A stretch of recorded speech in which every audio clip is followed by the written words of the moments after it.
I actually have videoed this fan before. I don't think I did it when it was in this good a condition. I polished up the paint and polished the base. It actually still even has the original stickers, which is funny. I rewired it, serviced it. I wasn't planning on selling this one, but I do have two other 16-inch 6 blades that I like better than this. And this isn't the brass version. This is the last year, 1934, that they had this style. Still a good fan, but I like the brass blade version better. And I actually have its little brother here. I got this one recently. I'm keeping this. I think it's a 7-1 from, I can't remember what. Is that 31? Yeah, it's 1931. Yeah, I told you that. So it's actually older, but not by much. Enough rambling, and I'll turn it on low. This one does draw about 3.3 amps more, and I ran it on 110 and it drew 0.2 amps more, but it was from Emerson Electric's tag, it was plus or minus 10%, so it's to be expected to be more, it would draw more current on a higher voltage, and it must have been high already from the factory, because I ran this thing for nights on end and nothing ever happened to it. So I think it's just something with the winding. Maybe somebody messed up the current or number of coils or something from the factory. I got no idea.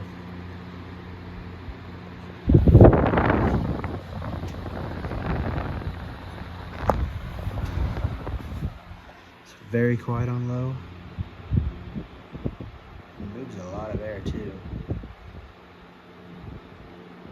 I mean, these fans from the 30s were getting more energy efficient and more powerful.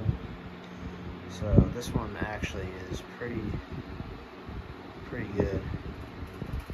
You can tell when the voltage spikes.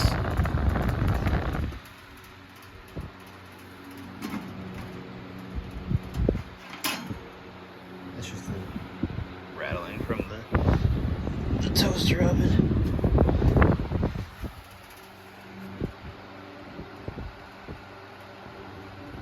Actually not even that loud, to be honest, at all, which is to be expected.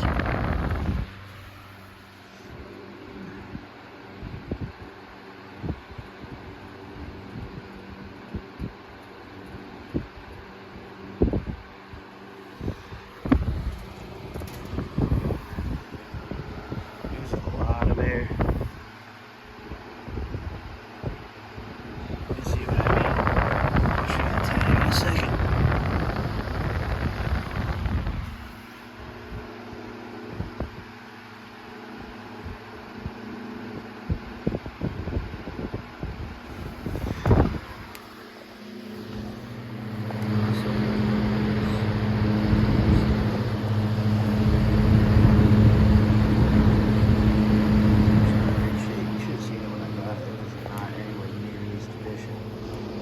Pretty rough, and I lucked out.